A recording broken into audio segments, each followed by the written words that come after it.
vk3sl ahead on the lee side as we go, and the bilge wash for a lullaby when it comes my watch below. Give me a hammock and a good round shot when my span of life is sped, and 50 fathoms of clean blue sea. As the red-haired bosun said, give me the salt spray in my face and the sea will in my hair.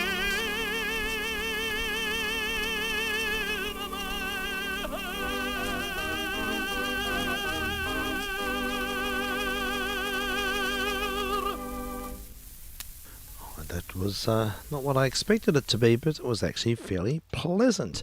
And that Hammond organ was vibrating the room here. Nice deep tones. Probably had a Leslie speaker spinning around. John Dudley was the tenor. When the red-haired bosun said, I don't know anything about John Dudley, but yes, good parlour tenor there. These records are all untested, boxes and boxes and boxes. And this one's Reg Lewis and his Prince Edward Orchestra, vocal chorus by Harry Willis. Open the Door, Richard. That's the name of the song. Let's find out what Reg has got to sing for us.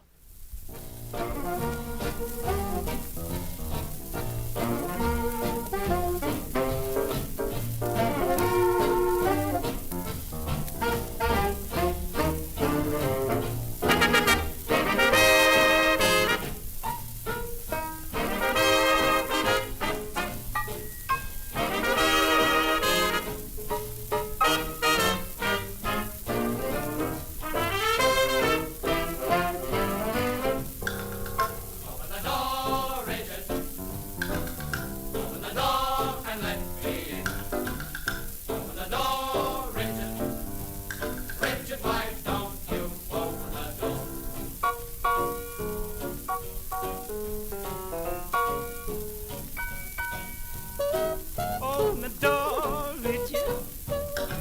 Open the door and let me in. Open the door, Richard.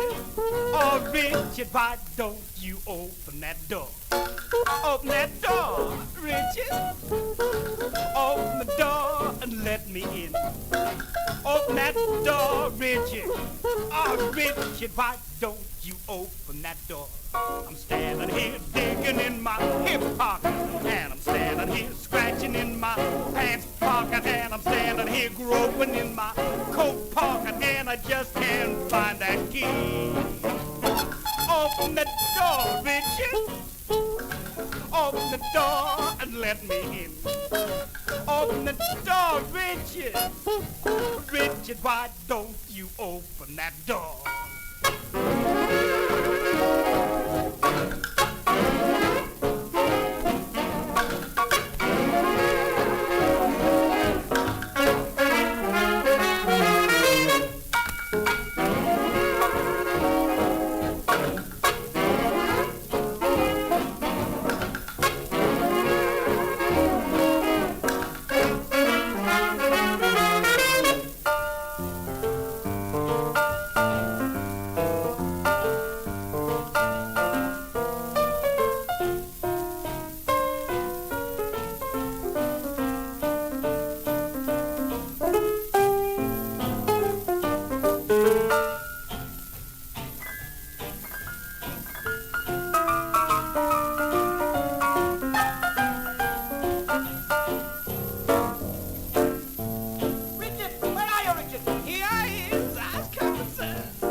Why don't you open that door?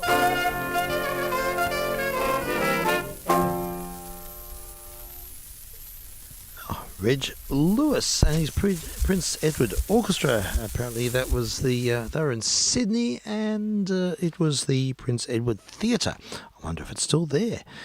Yeah, he was a band leader, arranger. Here's my little data page here. It says here that he was also an engineer before becoming a leading dance band pianist. He taught himself orchestration and arranging and became a musical director for the ABC. There we go. That's Reg Lewis. Apparently these records are made in 1947. There's quite a few of them. And some of them have Johnny Wade singing. That's Harry Willis. Johnny Wade's on the other side. We'll hear the other side. Vocal, Josephine Murray and Johnny Wade, Sydney artists. The name of this track is called Lily. Listening to one of Australia's 1940s dance bands, Reg Lewis and his Prince Edward Theatre Orchestra.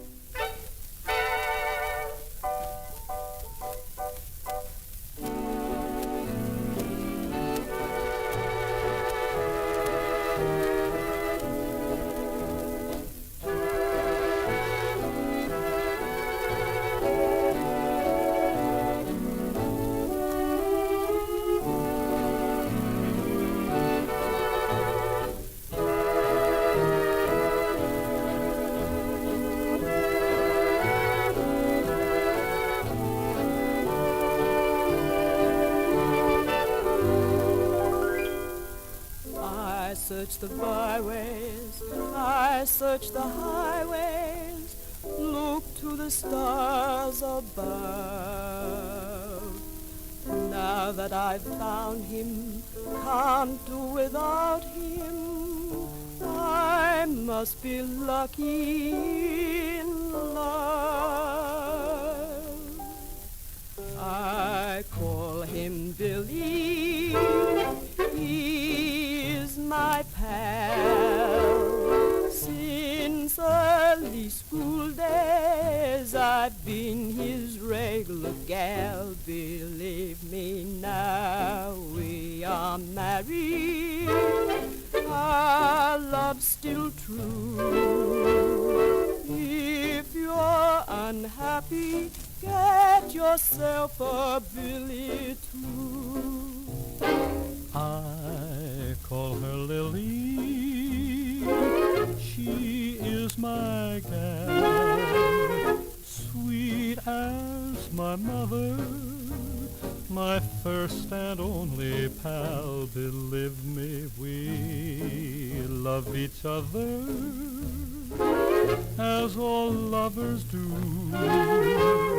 If you're unhappy, get yourself a lily too.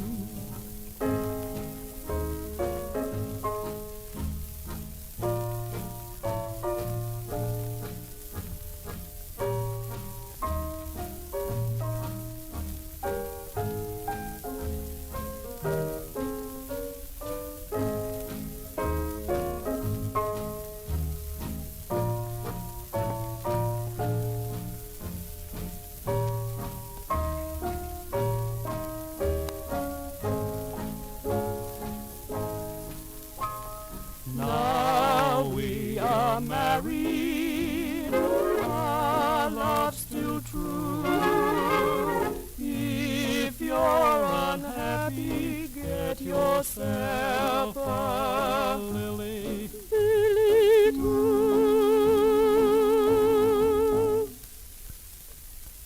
Track called Lily, and featuring Reg Lewis and his Prince Edward Orchestra. There on our Parlophone 78. I'm vk3sl. Whoops, turned the wrong one off. And we're testing here on 160 and on UHF, and also streaming online. We have our streaming service on YT back up and running. And I'm going to wind up for today, and we won't be doing missions tonight. I need rest. I've got to recoup. The batteries have been a bit low this week, but been doing too much really, but that's okay because you got to live. And here we have, as I wind up, this is a beautiful thing. I was listening to this on the way home. We did some programs on Tina Lawton, a Adelaide folk singer. We did some programs on her a while ago, and quite a while ago, in fact, a couple of years back. It was lockdown material. We listened to quite a number of her songs. She's got the most pure voice, innocent, she's the most remarkable singer. And I'd so happened to be listening to some of her music while walking home from work, and I thought, oh, this would be good to play again. So we'll wind with one of her songs, and then we might play some more tomorrow. We'll see how we go. So thanks, folks, for listening, and just a reminder that we won't be missioning tonight, but tomorrow afternoon should be fine. Sunday's questionable, maybe a short one, we'll see. But busy weekend coming up, and I wish you all a very good weekend. Thank you for tuning in. Thank you for sharing the love with all these records. And this is what we like to do, just spinning discs and engaging in a nostalgic experience. So we'll catch you soon, and we'll finish with the bird courting song. I said the blackbird sitting on a chair. Once I caught a lady fair. She proved fickle and turned her back, and ever since then I've dressed in black. Toddle-oddle-diddle-do-dum, toddle-oddle-diddle-do-day, toddle-oddle-diddle-do-dum, toddle-oddle-diddle-do-day. I said the little morning dove, I'll tell you how to regain her love. Court her night and court her day, and never give her time to say nay, nay. Toddle-oddle-diddle-do-dum, toddle-oddle-diddle-do-day, toddle-oddle-diddle-do-dum, toddle-oddle-diddle-do-day. I said the little leather-winged bat, I will tell you the reason that I fly by nights, because I've lost my heart's delight. Toddle-oddle-diddle-do-dum, toddle-oddle-diddle-do-day, toddle-oddle-diddle-do-dum, toddle-oddle-diddle-do-day. I said the blue jay as she flew, if I was a young man I'd have who, but one proved fickle and chanced to go, I'd have a new string to tie my bow. Toddle-oddle-diddle-do-dum, toddle-oddle-diddle-do-day, toddle-oddle-diddle-do-dum, toddle-oddle-diddle-do-day. I said the woodpecker sitting on a fence, once I caught a handsome wench. She got scared and from me fled, and ever since then my head's been red. Toddle-oddle-diddle-do-dum, toddle-oddle-diddle-do-day, toddle-oddle-diddle-do-dum, toddle-oddle-diddle-do-day, toddle-oddle-diddle-do-dum, toddle-oddle-diddle-do-day, toddle-oddle-diddle-do-dum, toddle-oddle-diddle-do-day.